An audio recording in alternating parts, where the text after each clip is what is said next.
Prophet Isa alayhi salam fasted one day and skipped two, fasted the following day and skipped two, and so on and so on.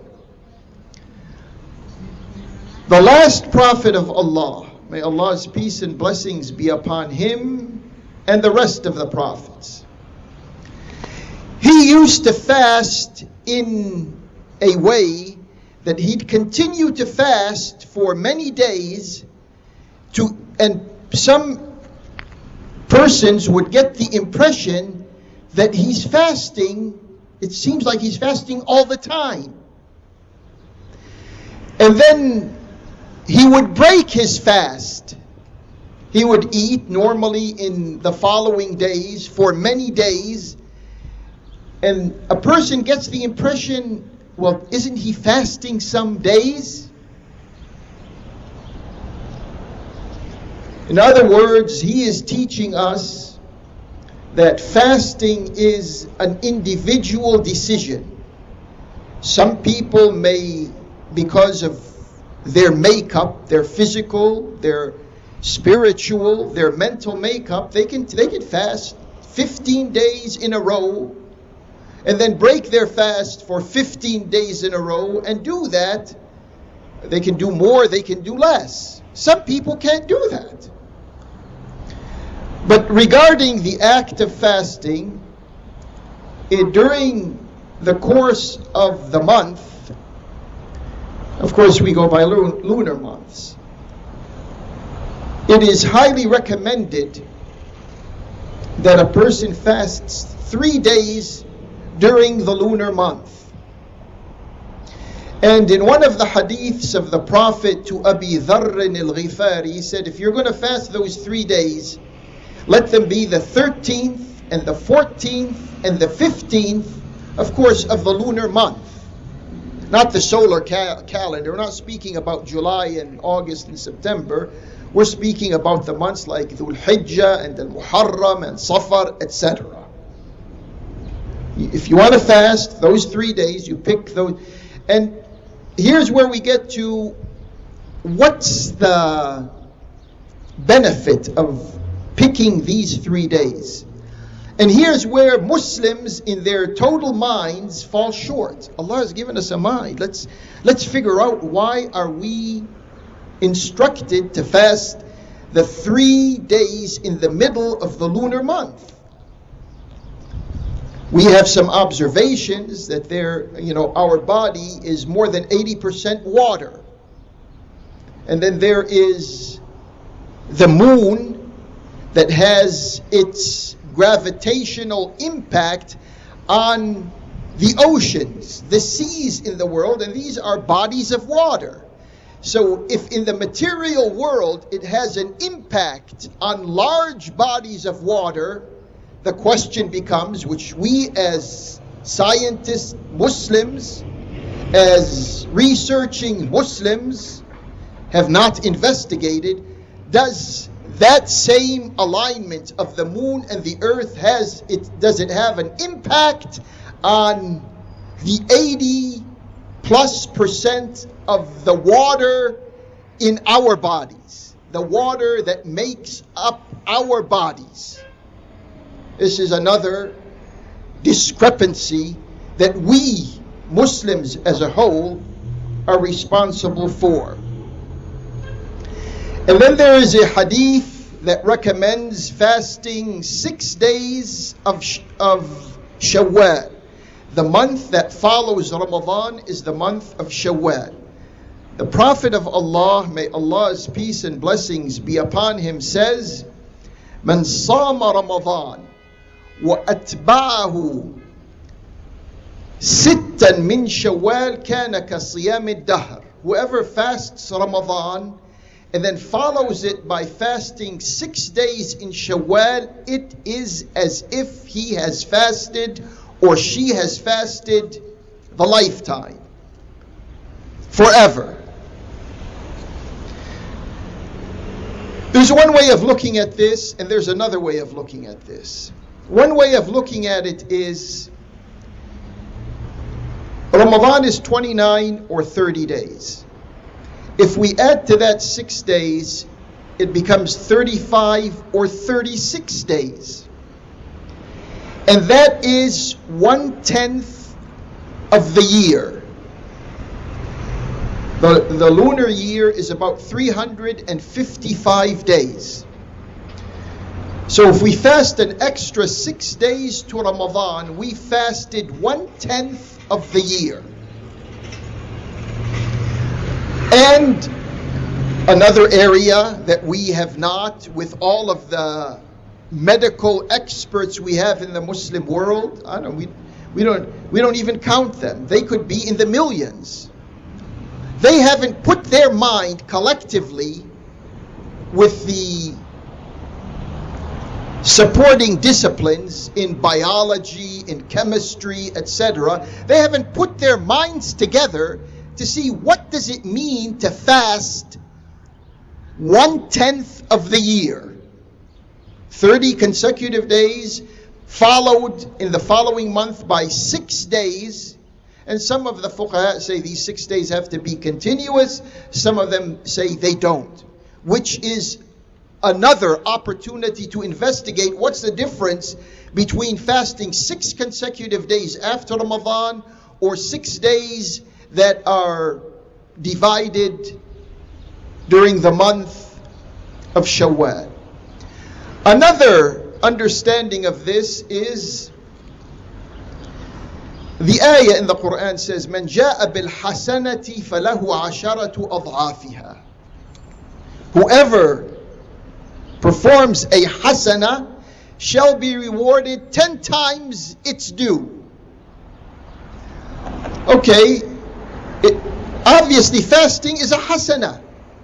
You're doing something good. And if you're fasting 35 or 36 days, and Allah is multiplying that by 10, "Man jaa bil hasanati falahu asharatu adhafiha," then you fasted the whole year. It's as if you fasted the whole year.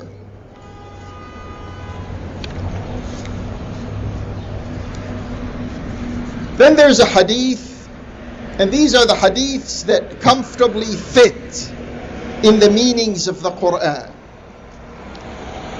الصلاة إلى الصلاة والجمعة إلى الجمعة ورمضان إلى رمضان مكفرات أو كفارات لما بينهن ما لم تغش كبيرة.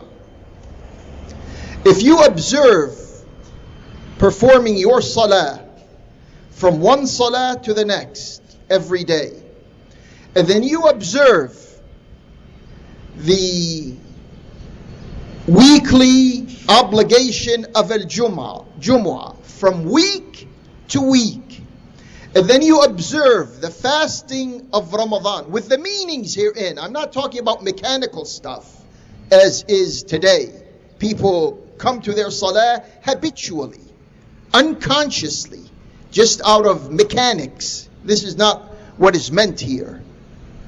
When we are in our salah, it's a fervent salah and it's a socializing salah. Our salah don't socialize. You go to the salah, I don't know who's praying next to me.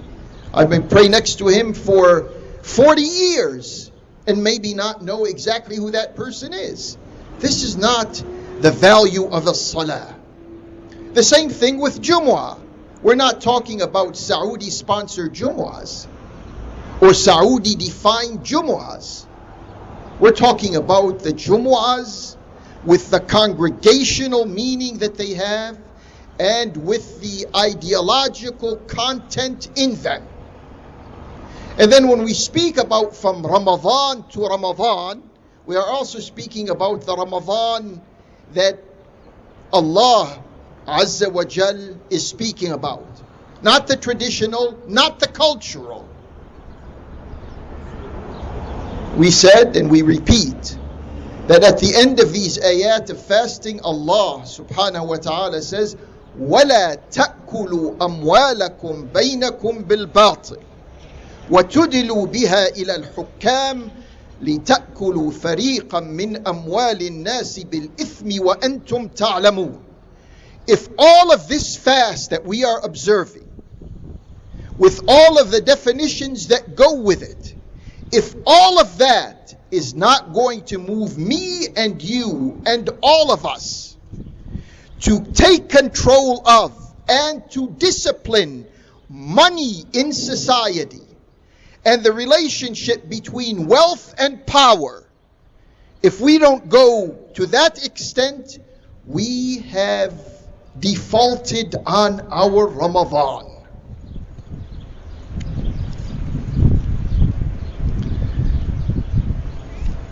And Allah subhanahu wa ta'ala, you can just take a few minutes of your time and think about our dear, beloved, and blessed Prophet when he was fasting during Ramadan, and his character. All of the meanings of a socially compatible person were found in his character. فَبِمَا رَحْمَةٍ مِّنَ اللَّهِ لِنْتَ لَهُمْ وَلَوْ كُنْتَ فَظًّا غَلِيظَ الْقَلْبِ لَانفَضُّوا مِنْ حَوْلِكَ. This ayah is saying, Allah Jalla Jalaluhu is speaking about our Prophet, saying to him, if you were لَوْ كُنْتَ فَظًّا غَلِيظَ الْقَلْبِ, if you were rough and if you were insensitive, they would have dispersed from around you. No one would have wanted to sit with you and listen to what you have to say. And don't underestimate people. People can detect when a person is agreeable, when you can talk to him, he can talk to you. There's no hubris in this relationship. There is humility. There is an attempt to understand and be understood. This is the character that has to emerge from our fasting during the month of Ramadan. Then we come to an ayah in the middle of these ayat that speak about fasting. وَإِذَا سَأَلَكَ عِبَادِي عَنِّي فَإِنِّي قَرِيبٌ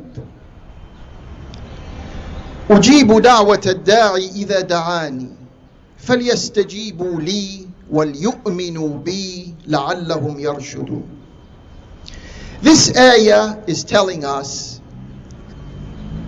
it is saying to Allah's Prophet, if my subjects, ibad, if they ask you about me,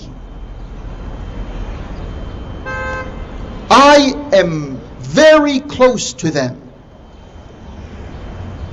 Another ayah says, وَنَحْنُ أَقْرَبُ إِلَيْهِ مِنْ حَبْلِ الْوَرِيدِ. We are closer to this mortal being than his jugular vein or jugular vein. We're closer to him than this vein in his neck. Why do people, and then we're in the month of fasting, and I hope these meanings can penetrate. Why do people at times feel that they are alone? We are human beings. We're subject to our weaknesses. And there comes times in our lives that, hey, there's no one around. Where's everyone? Why am I alone?